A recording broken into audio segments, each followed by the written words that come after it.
2, 1. And I think we're live here. Fantastic. Thank you again for joining us for another, I don't know what we're even going to call this, basically like, just to kind of, I'll give you the overview, and then Paul, we're going to think of what we're calling this, but my buddy Paul Lucido, see right here to this side of me, basically my buddy Paul Lucido and I are going through an adventure. We took Jay Doran's book, which is 30 Days of Thought. We're reading passages to ourselves. We write a little bit of notes of what we're pulling out of the book, and we're recording videos, and select passages. We're going on here, doing these Facebook Lives because both him and I feel uncomfortable doing this, and we're just trying to become a little more comfortable with being uncomfortable. Sound about right, Paul? That sounds pretty accurate to me there, Andrew. Fantastic. So today, and why don't you kick this off for us? We're doing the passage that we've picked today is Carpe Diem.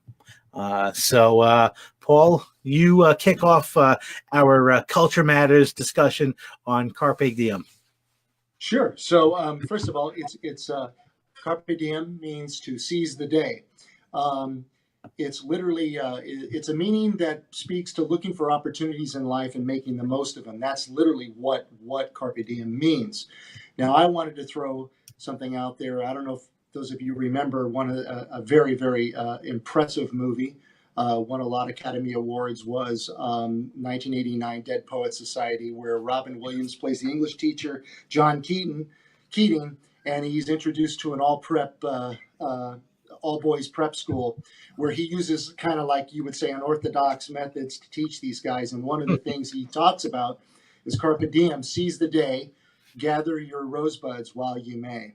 So when you think about that, I think the first thing to just kind of put things in perspective is that be in the moment, take advantage of the moment. The universe, as many of us know, and I know it's a hard thing to really fathom, is screaming to us every day. And I actually have just learned this through my own personal readings, that everything is passing away. Stars, everything goes to, stardust, stars to stardust. Atoms finally disassemble, and, things move on. Where they move on to, that's something that's always being contemplated. So the idea is, while we have the moment, we need to seize the moment each and every day and make the most of it, Andrew. Kind of like what you and I are attempting to do right now, right? So I kind of read Jay's passage. He says here, success does not show up. It's a process of your decisions. Yeah. I agree with that. It goes back to our last discussion about free will, about the power of choice, making choices in life. So with that, what are your thoughts? Let's just kind of roll from there, and then we can kind of kick this around. So yes, it's like success isn't made today, but it's made through these little micro decisions that we make every day, and seizing today to make those decisions, just basically lead up to a better tomorrow. Correct. I didn't gain my winter 20 pounds, just yesterday because I ate a piece of cake. It took a lot of little micro decisions of me seizing the day on to decide to eat those cake along the way, whereas now I'm getting ready for my summer body, and I'm seizing the day actually every day to make slightly better decisions. And I think it's taking that moment that we know is a moment that's leaving us, and doing whatever we can to make sure that moment is something we would be almost proud if we look back at whatever that moment is in 15 days from today, 15 years from today, or on our deathbed, seizing that day, seizing that opportunity to do whatever you can to make the best out of the time we have, because time is our one commodity that is just forever depleting.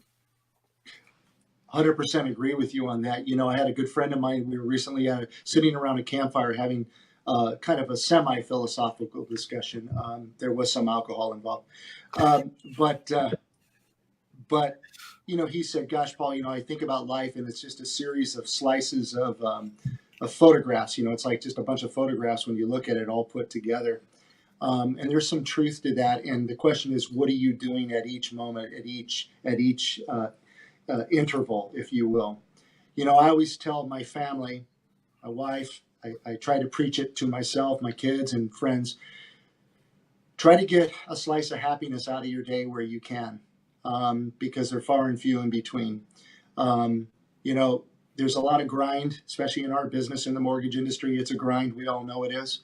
Um, Kind of what you and I are doing right now is taking a moment just to kind of take a break and talk Totally. about something that's a little more high level and a little more omnipresent, universal, as one would say.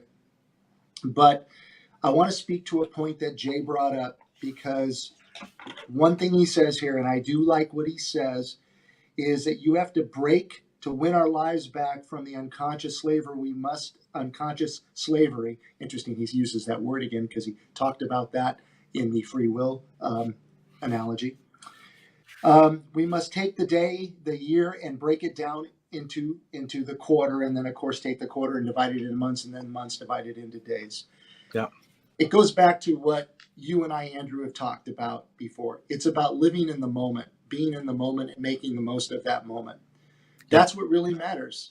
A lot of people look so far ahead, they lose their place as to where they're at. And really acknowledging, it's going to be better when this happens, or it's going to be better when I'm making more money, or it's going to be better. Yeah, that could be true. Those are all possibilities. But you also need to embrace the time you have while you're here. I'm sitting here now talking to you. I'm looking out my window. It's an absolutely beautiful day here in California. How are things in New York right now? It's always a beautiful day in California. So today actually happened to be, just unusually beautiful. It's the, spring is here. It's warmer outside, which I believe I think we appreciate our weather more than you appreciate, because you get beautiful weather all the time. We only get beautiful weather, maybe one third of the time. So, well, yeah, no, I totally hear that. And, the seasons have been kind of crazy. We've had like rainfall. There's clouds billowing out there. I'm looking out, and it's quite beautiful. But anyway, so going back to that, just want to hear more of your thoughts on it. So, what can one say to this? It's bottom line is seize the day for all it's worth. Make the most of your opportunities. Try to embrace your fellow man, fellow woman, and understand where they're coming from. That's just kind of a byproduct of moving through your day and trying to do the right thing and communicate with one another. But to me, to be honest with you, I feel like I myself try to do that. I try on a personal level to make the most of each and every day. And there's these, I don't know what you want to call them. You ever get that moment of well-being? It's just a feeling that kind of comes over you, and you feel really good about things.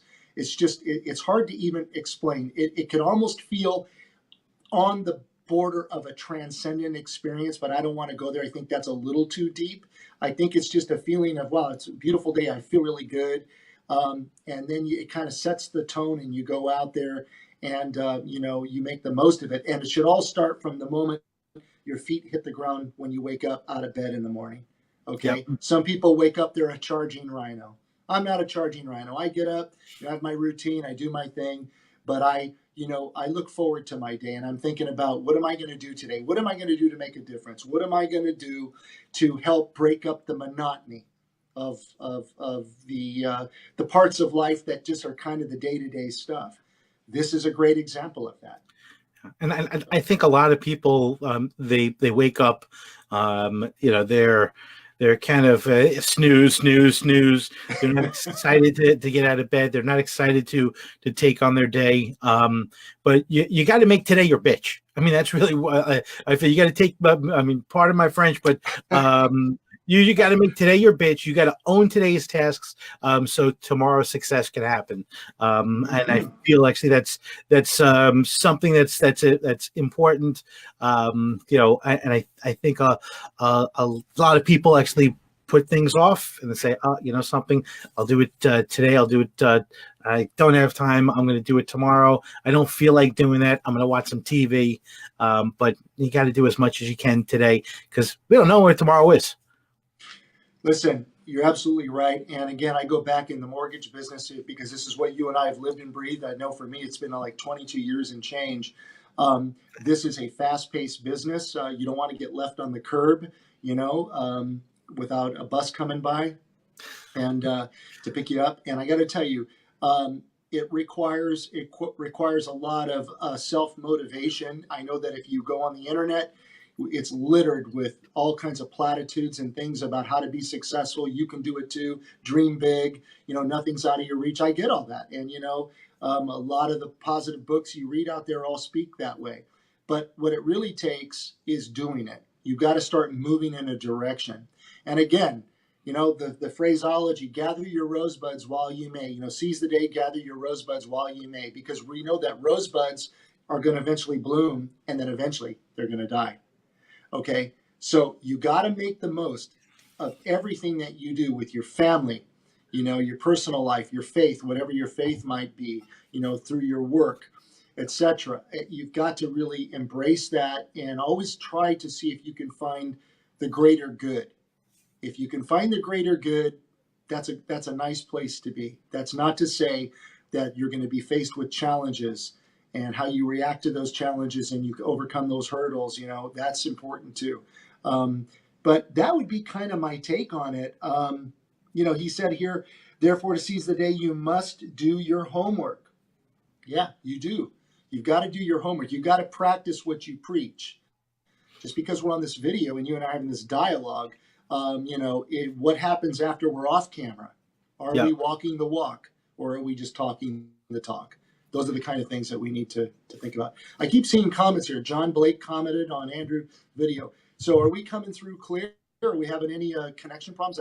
Doesn't seem to be today. It seems to be pretty clean. Let's see. It's weird. I'm not seeing any comments on here. I've seen a few. It said there was a guy comment on the video. I'm not sure what it is.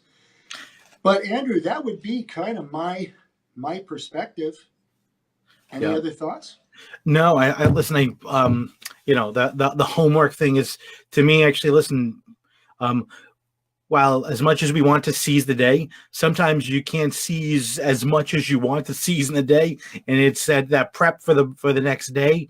Just making sure, and personally for me, every night my homework is looking at everything that I didn't get to do that day, bringing it over to the next day. That's the homework, and okay, I'm going to seize as much as I can today, but it's making sure that I'm proud of the time I'm spent, knowing that in 15 minutes from now, 15 hours from now, 15 days from now, and at the end of my life, that I'm going to be able to look back at the time I spent and know that I seized the day as much as I can.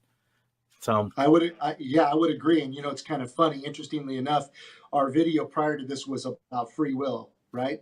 Yeah. And we talked about what free will really means. There's only so much that you can control once again within your environment. And this to me is an action step. This is literally having a mindset of saying, you know what, I'm going to make the most of my day. I'm going to make the most of the next 24 hours, whatever it might be. And, hopefully make a difference out there. I think what the blessing here, if I could use that, is that we have the power of video. We have the power of the internet now, which brings people together, makes the world very small in the grand scheme of things. And we're all able to exchange information. Hopefully it's a good exchange. What we don't want to do is waste people's time. We want to make sure that we're giving them good, valuable information. But I think what's good about what you and I are attempting to do is we're keeping it real. Yeah. We are who we are. We both have our interests wherever they might lie, and we do our best to share those interests with other people. And hopefully it ignites some good dialogue and some good discussions between people, So very excited about this. And again, I want to give a plug to Jay Doran because he deserves it, as well as his editor, Jenna, that, this is a very good, thought-provoking book. Everybody's going to have a different take, there's much to read. I got quite a bit to go. Like I said, I'm about 10 chapters to 12 chapters in right now. But I love doing this bite-size analogy. I think it's great, or interpretations, I should say. Yeah, So, I mean, it's the most interactive book that I think has ever been created, because it's not just about, kind of memorizing the words and the things that you're reading on the page, but it's taking these concepts that Jay presents, and from those concepts being able to make them your own, and to we've used this term before, regurgitate them out actually as as your own thoughts with your own spin on this. So yes. fantastic. If you have any closing comments, otherwise let everyone get on with their day. Just again, I appreciate you including me in this, and again, thank Jay for the book, and I look forward to our next interview. And again, I just want to remind people, for those of you that might be interested, I've been doing some independent book reviews under what I call Take 5, and all they are is just me just blabbering for a short couple of minutes about what I've read. So blabbering is not accurate. Blabbering is definitely not accurate for your reviews. Great reviews, quick in and out, with some good jazz music behind them. Yeah, it's got some good jazz music. Take 5, Paul Desmond, Dave Levesque,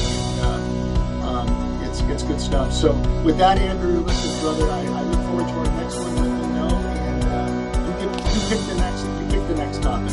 I know which one I'm doing already.